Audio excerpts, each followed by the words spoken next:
So, you're thinking about buying a gaming racing chair? Well, I guess that's why you're here. Well, I have had a gaming racing chair called the GT Amiga Racing Chair, and I've had that chair for over 2 years and it has served me well. So, without further ado, we'll go and look at the chair now. But before we do, don't forget to hit that subscribe button if you're new here, and don't forget to hit the like if you like this sort of thing. So let's go. Just follow me right now. Okay, so we're going to go to the location of the chair now. It is a good sturdy chair. It has lasted me for a pretty good long time, and I use it every single day, and it hasn't let me down yet. Here it is. Here is the chair.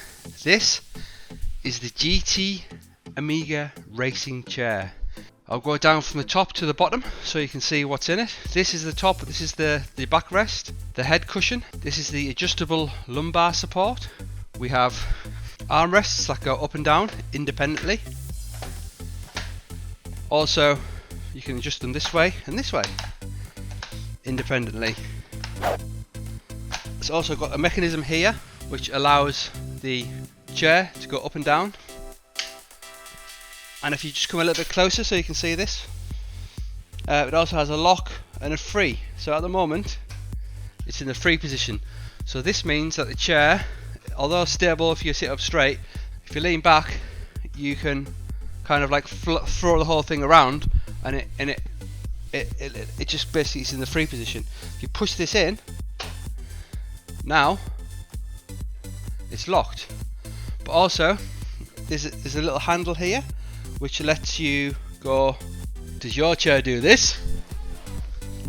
And obviously it's pretty stable. You're spinning around and you're not falling off, and you're probably, you're still crashing into stuff, but it is pretty stable. It goes all the way back and all the way forward. Also, we can go down and up. Underneath we have the plastic cover which covers the piston and chair base, solid metal base with the casters on, also known as wheels.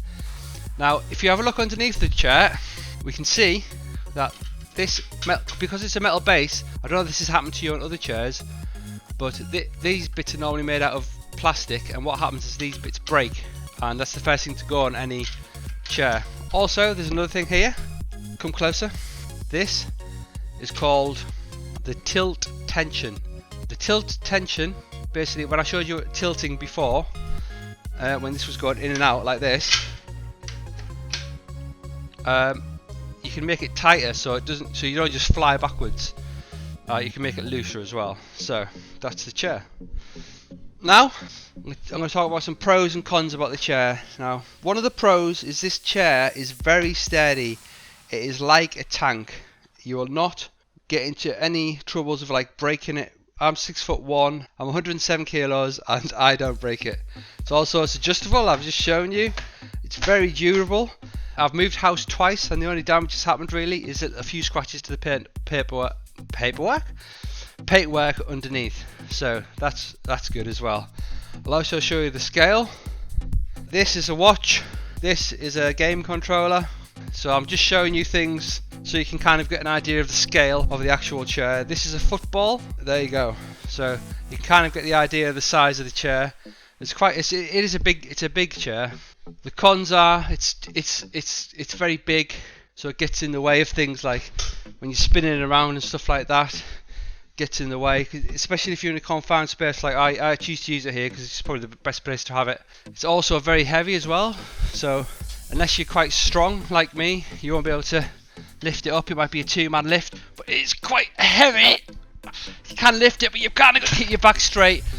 The conclusion of the chair is that it's kind of a mid-range price chair. For you probably retails at about £160 or about $220. There are alternatives, and I will leave a link to this in the description and a link to the alternatives in the description, and you'll be able to see what's kind of fits your budget, and you can choose the chair that's best for you. My next video is probably going to be about these earphones, because I've obviously used these earphones to record the whole video. So if you did like that video, Don't forget to leave a like and a subscribe if you're new here, and I'll see you in the next one.